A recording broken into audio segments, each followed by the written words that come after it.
So, hi, friends. I'm super excited. I have a special guest on today. She is a neighbor, if you will. She lives up the road just a few miles. She was also my very first client when I became a coach, and I have since coached her and I have coached her team.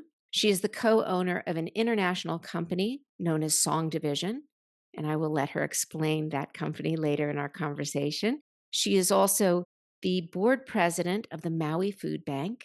She's also the board vice president of the IMUA Family Services organization here on Maui. So she wears a lot of hats. She wears a lot of hats personally and professionally. And in my life, personally and professionally, I adore her.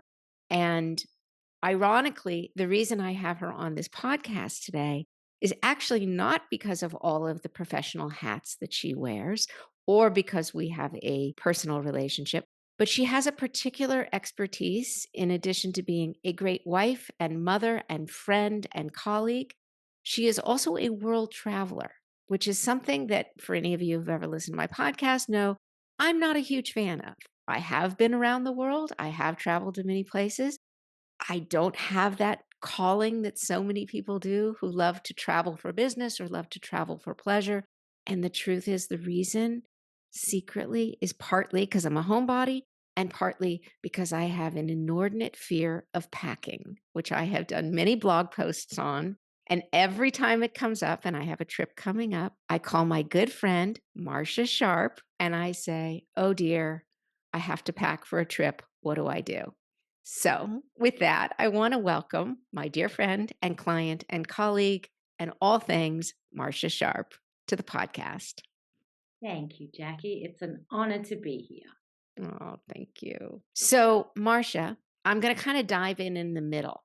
Okay. You and your husband, Andy, and your daughter, Coco, went on a family excursion around the world in which you decided, because your company, SongDivison, which I'll ask you to explain what that is and who that is, but SongDivison is international. And so, because you are so international, you and your husband decided you could take 2 years and travel around the world and homeschool your daughter for a few of her grades. She is off the charts intelligent and could probably teach school herself. But you decided to pack up as a family and travel the world and while running your businesses. So I'd love for you to talk about how that came to be. And then we're going to get into how do you pack for when you're traveling around the world as a single person, as a couple, or as a family. So start with just the impetus for wanting to travel. The impetus for wanting to travel was Andy and I'd kind of always talked about it, but there was a fear of extracting ourselves from our beautiful life of Maui and our community and taking off into the unknown and not knowing what it would be like to work and homeschool and do all those kinds of things. So, COVID was really the gateway to see that our daughter Coco was an independent learner. And so she could get her work done, very autonomous learner, and then explore travel. She's very crafty. So just do extracurricular activities that she loved in her own time. So COVID kind of taught us we could do that. She could do that. Mm-hmm. And so we took off after COVID. As soon as things started opening up, it was Australia, and then I can't even remember the order: Nicaragua and Costa Rica and Japan and Africa and London and Croatia and Portugal. The list is long, and it wasn't planned, Jackie. It was just like we're here, and then someone would call us, or there was some reason to go. So nothing was planned, which was difficult for my spreadsheet brain, but it also opened these opportunities for us to go and spend time at a vineyard in Florence. And anyway, just it was an amazing opportunity to sort of live freely and without a plan and structure. And as you said, still work, still be a family, raise a daughter, educate her. I mean, incredible opportunity. But you do have to be very flexible to have, how many months was it total that you were on the road? 20 months. 20 months. And it was everything from hotels to Airbnbs to friends' homes to Camper, camper vans. all the things. and also everything from tropical locations to beautiful spring and fall to real winters, Correct. all of those things. So, when you started, what season were you in what country? I think you started in Australia and then you went to Tasmania. So, what are we talking about? Fall, winter? It was summer. It was summer, so that Okay. was easy for both of those places. And then, I don't even know where we went from there. Probably South America. Maybe, like it's kind of a blur in a good way. We would tuck back into Maui. I was still on both of those boards, so I'd come back for various, strategic planning or events and things like that. So we were touching base and could refresh our wardrobe. Yeah, But you did it all with a carry-on. Is that correct?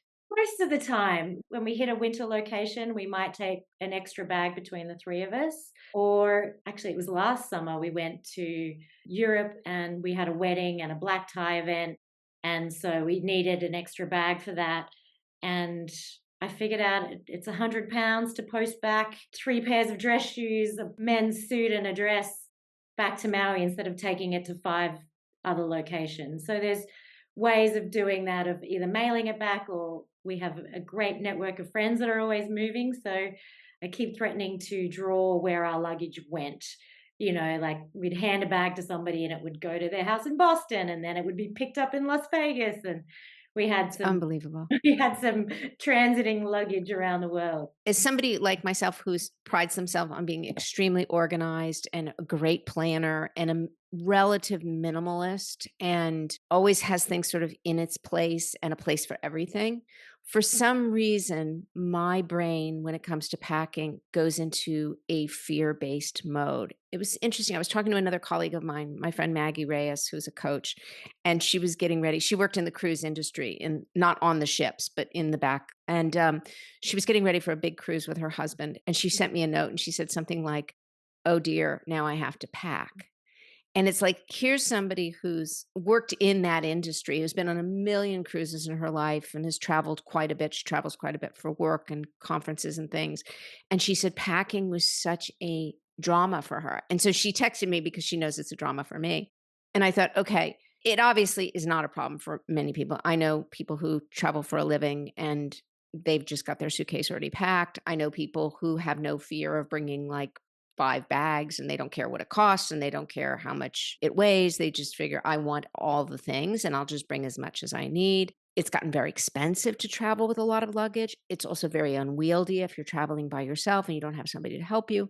Ideally, it's great to pack small and minimally. And I just have this thought like, oh, I'm going to need something, or I'm going to forget something, or I'm going to be cold, or I won't have the right clothes, or I'll be inappropriately dressed. And it's definitely a hangover for me from my corporate days of going to retreats and then finding out there was a fancy dinner and I didn't know about it, or there was the tag football game that I'm supposed to play in and I don't have sports clothes. I don't know what it is.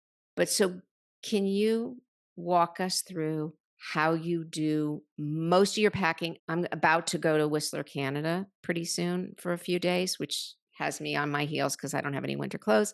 How would you go about packing for 5 days in the snow when you are like us and we live in a tropical location? Where would you begin? I begin with friends. I think the first couple of times we went to the snow, it was like who's got what, who can lend me things. So the snow is quite unique, right? Especially when we live in Maui, we're not equipped with that. But I think my biggest thing when traveling to different climates is layers, and you've got plenty of layers at home. So Mhm. that's the best way to make yourself comfortable. You need the outerwear to protect you from the elements. Like Mhm. layers aren't going to help you, so borrow some of them. If you find yourself going to those climates regularly, then you invest in it. But in the short term, I would borrow things Mhm. and then layer it up, and like yours is not a work trip, so there isn't the stress of events and things like that, but it's always in that case looking ahead at what those events are. But I want to hold a mirror up to you in something that you've taught me, and can you reframe the packing situation? Can look at this of like, here is this empty suitcase, and I have this opportunity to take the things that I love and put in the suitcase. Mm. Like, I don't have a set packing list. Like, there's Mhm. always a white linen shirt and there's always black pants. There's always those staples in my suitcase. But, like, there's those things of the moment that I'm really into, that I'm really excited to take with me, Like, I think our first stint, I was really into making smoothies and wanting to be healthy, and so I had a portable blend jet in my carry-on, and I would set it up in the hotel or wherever we stayed and pick up protein powder from the local health food store and bananas and greens from the grocery store and make my smoothies in the hotel room. We'd run three of them. Or then this last trip, a friend of mine put me onto this like LED red light mask, and I was like, I'm going to do this every day when we travel. So, like, it's like, what's your favorite thing? What brings you joy at the moment? Mhm. And you take that with you, because then you're excited to, like, that's a little bit of home. It's that favorite jacket or those sweats that you like or whatever it is. Think about, like, oh, I get to choose my favorite things to take with me. That's so fun. Talk to me about what are you wearing on the plane? I'm always wearing black pants on the plane. It's like done, and a linen shirt. And I've learned not to wear the white one because it can get stained. So I've got kind of a gray, greeny one. And then there's layers with that.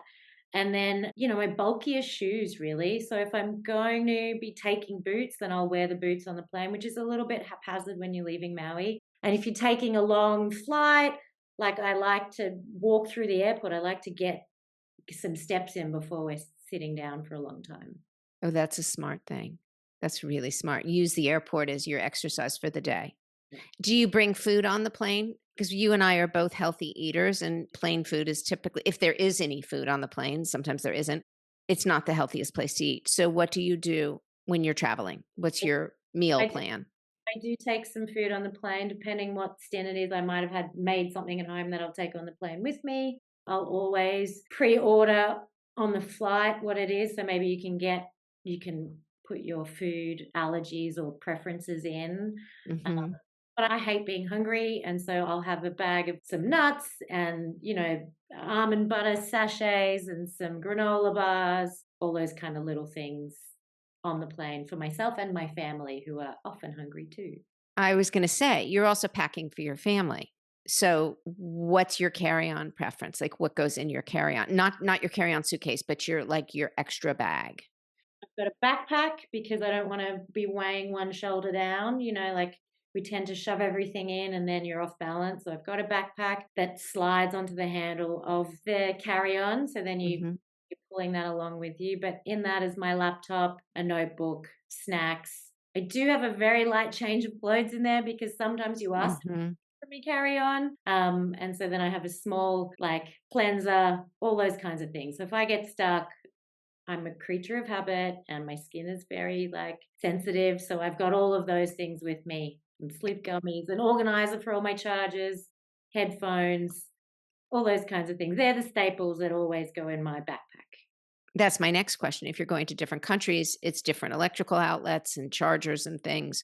So you've just got a little kit and then that goes in and that stays with you in your backpack. That stays with me. I'll take the ones out that aren't relevant. I've got this great Hmm. one now that has the prongs that come out, so it's not all Hmm. these attachments. That's getting easier and easier, I think, as Yeah. And cosmetics. So again, as men, like my husband uses, it's like the joke that you see on Instagram, where women have shampoo, conditioner, leave-in conditioner, defrizzing for their hair, this kind of gel, this kind of whatever. And then men have a bottle and they can literally shampoo, clean their body, wash their face, and shave with it. Like one thing. So again, probably not applicable to men, but to women, we have a lot of cosmetics. The older we get, we have more because of all the things you've just mentioned. How do you deal with all the different cosmetics? And you can't get everything around the world. So, no, no. So my cleanser is like this special one from Australia, which is a pain, but it's the only one that works for me. And so I've bought that in bulk and then I decanter it into smaller aeroplane friendly tubes. So if it's a long stint, I might be taking multiple cleansers in multiple small containers. So that's it. It's just moving them into smaller containers and anticipating how much I'm going to need. And then there's a Sephora all over the world, right? So if you're buying something, that's at Sephora, then you can pick that up somewhere else if you're going hmm. here. Hmm. Yeah, it was challenging to kind of anticipate I'm going to need this much when Yeah. and the stint was unknown. For sure. And actually, some of the countries were unknown because you weren't sure exactly what order you were going in. How often did you get to a place and either there was a freak rainstorm, freak snowstorm, freak heat wave, and then you're packed for, you've got all these maybe woolens or heavy stuff, and you don't have like a t shirt and a pair of shorts? Like, how often would it be completely the opposite of what you'd expect? Or, like you said, something got stained, your beautiful white linen shirt got stained, you can't get it out. And that was your staple for going out for dinner or something like that. Then what? It's easy to buy a white linen shirt, and it was kind of fun sometimes to be like, "Well, now I get to buy one," you know? Unfortunately, the white linen shirt blends really well into hotel bedding, so sometimes when packing, Mhm. you would miss that because 'cause you'd look at the bed and go, "I've left nothing," and then that was left. Mhm. I Mhm. picked up some shirts, which now have nice memories attached to them because I bought Mhm. it in Barcelona or somewhere different. And then we went to London last June, May, and when I looked at the weather, it was sunny and bright, and everyone was telling me it was great. And then we got there and it became freakishly cold. And I went to Uniqlo and bought a whole bunch of, very thin thermals and a raincoat jacket, which then I just gave to one of my team at the end. So I Mhm. thought I wasn't going to use it here.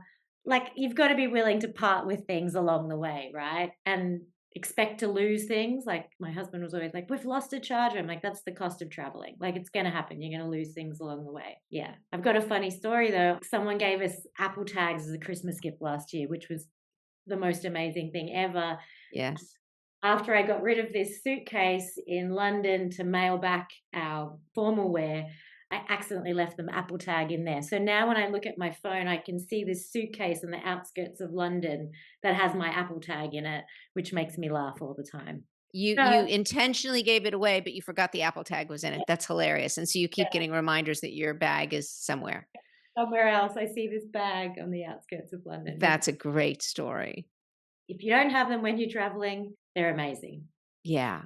What do you do? You're in a new place and you're uncertain about, like, is the water drinkable? Is the food edible? Is the street, because a lot of times great countries have great street food, but street food doesn't mean it'll agree with everybody's digestive systems because you kind of have to get used to it. For, Mexico being classic, like street tacos are amazing, but can you eat the street tacos and can you drink the water? Or Thailand, I think it's known as Bali belly or something Yeah, but where Bali you belly things comes from Bali, but it's the same thing. It's that Asian water, and I Google it.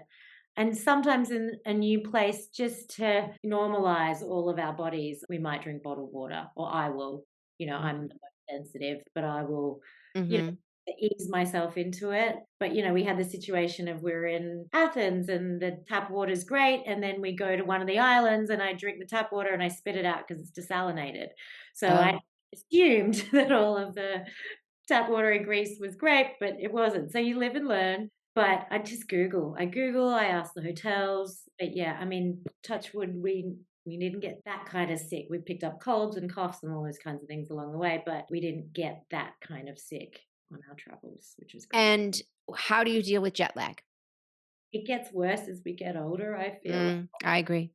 But trying to stay on that time clock as soon as possible, as soon as you Mhm. can, yeah, getting as much sunlight as possible, having some melatonin, some sleep gummies to just try and get into the time zone as quickly as possible. But, we got to London, we had took a nap, like, we couldn't fight it. So, yeah, I know everyone has their theories on it. You start to get in the time zone 2 weeks ahead or every hour for every day or whatever, but we just rip the Band-Aid off. I don't do any pre or post. We just get there and figure it out. Just do it. Yeah, for me, the hardest is always going east because I can't sleep, and it's the not sleeping that messes me up more than anything. Going west is easier. I don't know. There's some reason why that is.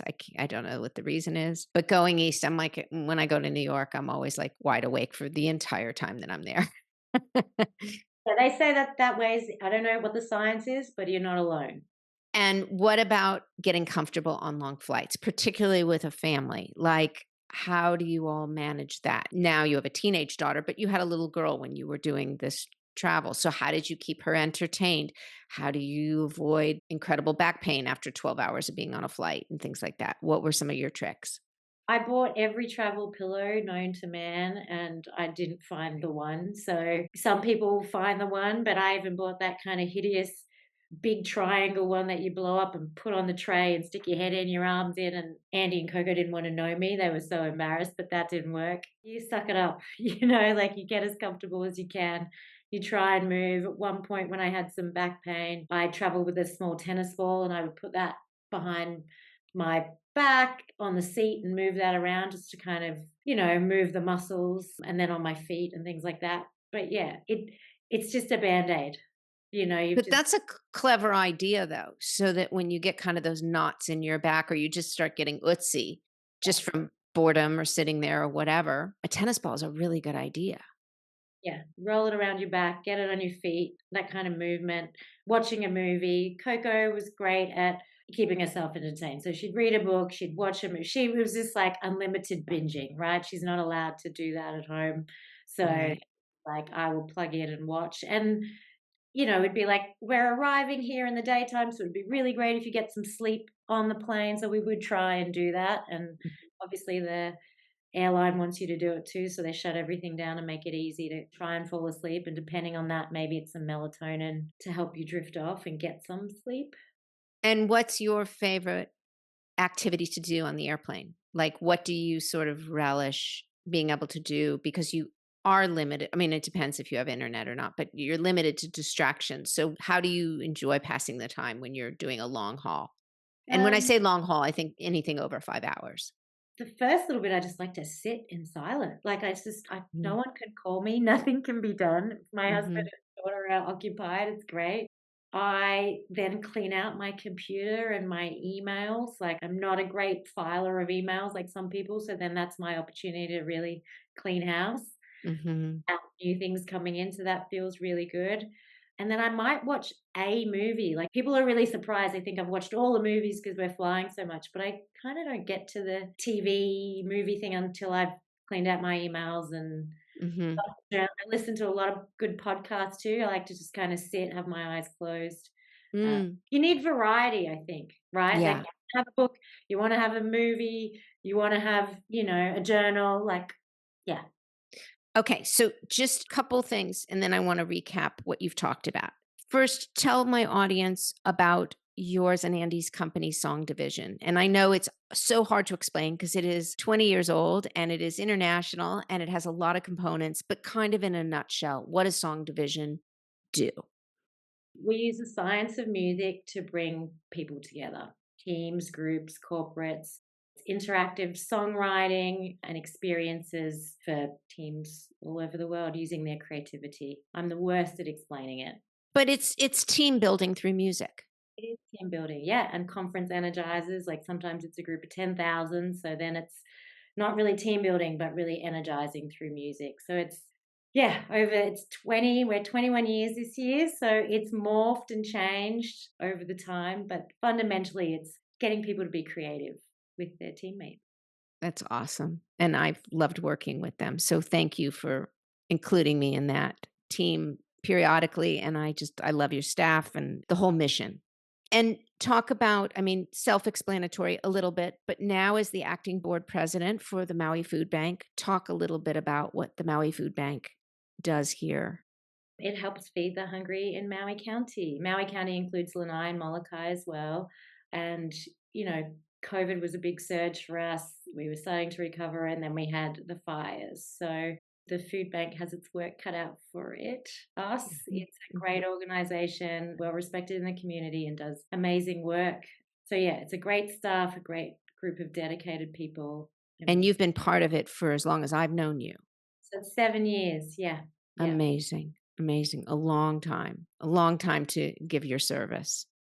And then talk about your vice presidency on the board of the IMUA Family Services and what IMUA does here on Maui as well. IMUA empowers children to reach their full potential. We're really between 0 to the age of 8 is our therapeutic services, but as you know, IMUA on the island, it's really out there for the whole community. So it has events from paddle to get the water sports people involved, to pedal for the bicycle people, to a gala, to festivals of children and color. And So it's a very community joining organization on this island that's been around maybe 77 years, 78 years. So it's been around a long time. Uh, Wow. and it's a beautiful organization. So those are the three professional hats you wear, in addition to raising your daughter and traveling the world and being a great consigliere to me for all things and just awesome. But just to recap the travel tips, because that was why I had you on today, was to just help people like myself who tend to panic when it's time to go on a trip. Carry on if possible. The heaviest shoe, wear it on the plane. Heavy jacket, wear it on the plane. Layers are key to going to different climates. It's not so much about having the perfect wool sweater or whatever as it is one great outer layer and then layering up. Black pants seem to get you into most restaurants. A white linen shirt is very forgiving and kind of universal, never goes out of style. Bring something from home that you're excited about, whether that's that infrared mask or the little blender that, allows you to make smoothies in your hotel room because you feel good starting your day with something healthy. Having a laptop or an iPad to occupy you on the plane, whether you're catching up with work or to read or to watch movies or TV or listen to a podcast. Obviously, travel chargers if you're going to a foreign country. Any other tips? You and I have talked about packing cubes. So keeping that suitcase organized, the compression cubes, so then you can fit more into them, especially when you've got something fluffy and bulky, you can really pull that down into something smaller. But then as you travel internationally, you've got to think about the weight of the suitcase. Sometimes they'll ping you on that. And then the sizes, the carry on size in Europe is smaller. So you've got to do your research before you go. Oh, I actually didn't know that. Maybe because I've never done a carry on through Europe. It's smaller than at US. Okay, good to know. And compression cubes, is that the one with the little vacuum sealer No, or no, without? it's like a double zip. So you start off kind of big and then you zip it down to kind of compress it. So Oh, I think I need to invest in those. yeah, I they're have great. the regular packing cubes, which you made me get a few years ago, and they are game changers to have an organized suitcase. Yeah. Yeah. And you're a reader. So, how do you deal with books and things like that? Because books tend to be very big and very bulky. And if you're carrying laptops and iPads or snacks for your family and you're in a carry on, a book could take up like an eighth of your suitcase or certainly a third of your backpack. So, what do you do for that? If there's a book that I'm reading, I'll take it and know that I'm going to leave it somewhere, give it to a new. Hmm. Otherwise, as much as I don't love it, I read on my phone or iPad. Um, Mm, I yeah. think that's a good alternative. I listen to a lot of audiobooks. So, that allows me to have a lot of books going at once. Well, your book is little, so if someone could take that on the plane with them. Nice plug, Marsha. I love that. Your point that you made is a good one psychologically, which is be willing to part with things, not be wasteful, right? We can't go buy double wardrobes. We shouldn't be buying double iPhones and headsets and things like that. It's prohibitively expensive. But if you lose a charger, it might be the cost of traveling, as you said. And if you're going for long periods of time to multiple locations, like you were talking about, where you have this black tie event, because Andy does these black tie events, or you go to these beautiful weddings in Europe, packing a bag, but then knowing you'll ship it back so that you're not schlepping it to your other 5 countries that aren't business related. They're just social and fun. And I think that was a really smart tip. But also being willing to part with things, like bringing a good book and knowing that you're not going to bring it back, but you're going to maybe donate it to the hotel where you're staying or a library or a friend. And a lot of time there's like little kiosks in neighborhoods where it says, take a book, borrow a book. That's Yeah. kind of a beautiful thing. I've done that a lot. I've picked up a lot of books from those places and dropped in a lot of books. So I get that reading experience. And at longer stints, I've joined the local library and borrowed books. So I have a bunch of library cards from other countries. That's Um, fun. but yeah, being willing to part with things like that blender that I loved so much, I gave it to someone in Sri Lanka, like the housekeeper at the Airbnb we were staying to. I was like, would you like this? And she was so excited about it, And so then I got more space for my spices in my carry-on. So Hmm. even some things that you love, you can part with in to replace with something else that you might love more. Yeah. And I like the idea that giving it away to somebody I went on a ski trip years ago and obviously very wealthy people, but they had bought like an entire wardrobe for skiing and then weren't planning on ever using it again. Like they were just in, I forget where we were, Deer Valley or something like that. And so they just donated it. And so there was all this brand new ski stuff in a secondhand store.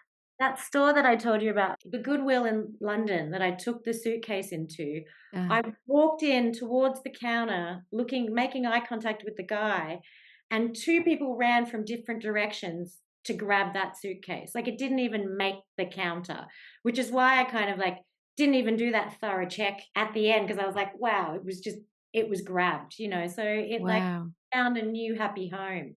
I think that's just such a nice way to look at it as opposed to thinking about like, oh, I don't want to throw that away or be wasteful, but that it would be rehomed somewhere with somebody who would need it. That's kind of nice.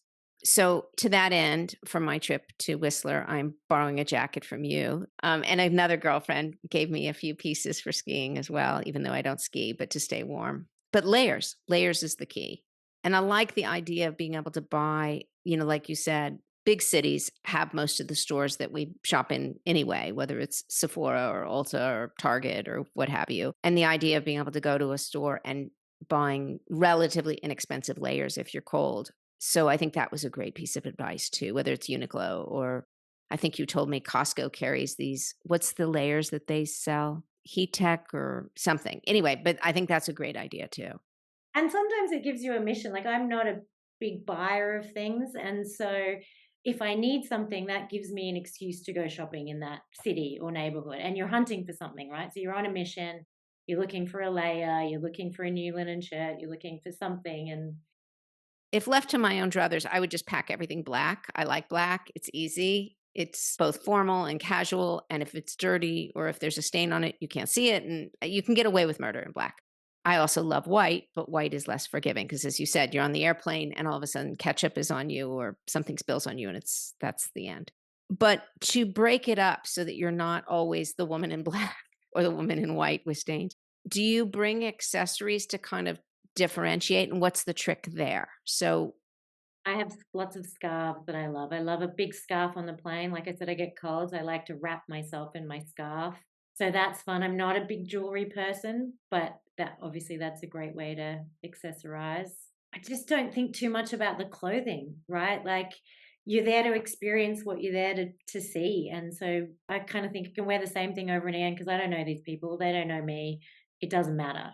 It's almost like I find traveling really simplifies things. This is all you've got. You've got these 3 things, wear them, don't worry about it. That's like the paradox of choice, right? Like, mm, kind of refreshing not to open the wardrobe and have to wonder what you're gonna wear today. mhm. The options, off you go. But for people who are going to, say, a family event where they're gonna spend a week with the same people, and they are gonna see the same people over and over again, or when you are going to a work event and there are multiple dinners with people that you're there to impress, presumably. If it's that finite, I'll get a spreadsheet, I'll write each day, I'll write the outfit, and then mix and match. Like, these pants can go with these things, this shirt can go with these things, and so I can mix up the outfits, but Mhm. same staples. So I'm not looking like I'm wearing black every day and have a few key pieces that move around. And shoes as well, right? Like, if you're on a work event or a trade show, you can't wear those same shoes every day, so you wanna alternate. Shoes is a big thing because if you need to move, you have a lot of walking to do. Comfort is key. The older you get, the more important it is to make sure you don't destroy your feet. In my old life, we all wore stilettos and all the things. My feet were miserable. I was miserable. I had a lot of them. I wouldn't be able to put my foot in a stiletto today. So I have like a lot of cute sneakers and things like that, but I tend to just wear white sneakers everywhere.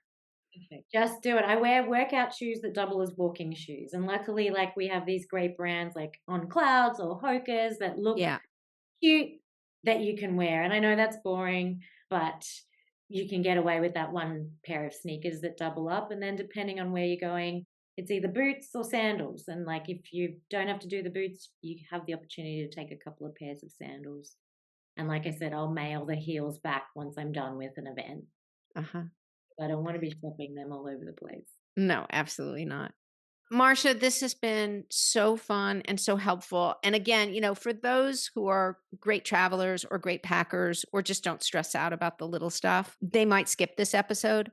But I know that there is like a lot of people like me who just would love things to be simple that kind of should be simple, but aren't. And we could do a whole other episode on like what to make for dinner party when people are stressed about cooking because you're also a great, great chef and you are amazing at throwing together a fabulous dinner party with like no thought at all. You're just like, I just know how to do it. So maybe we'll have another episode about that.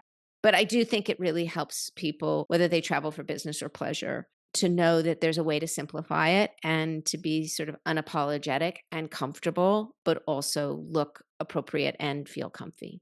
Marsha, thank you so much for all the things. And I wish you a happy new year. And where is your next trip, speaking of which? I don't know. That's unusual for you because you're usually always on an airplane. Spring break. Andy's off to Australia shortly. Spring break's coming up. Coco did a PowerPoint presentation about why we should go to New York. So we'll see if she gets that wish. But we got a couple of weddings coming up from the team. There's a wedding in Manchester and a wedding in Australia. And so, yeah, there's lots of travel coming up. Good, good, good, good. All right. Well, I will see you soon. And I thank you again. Bye for now. Bye.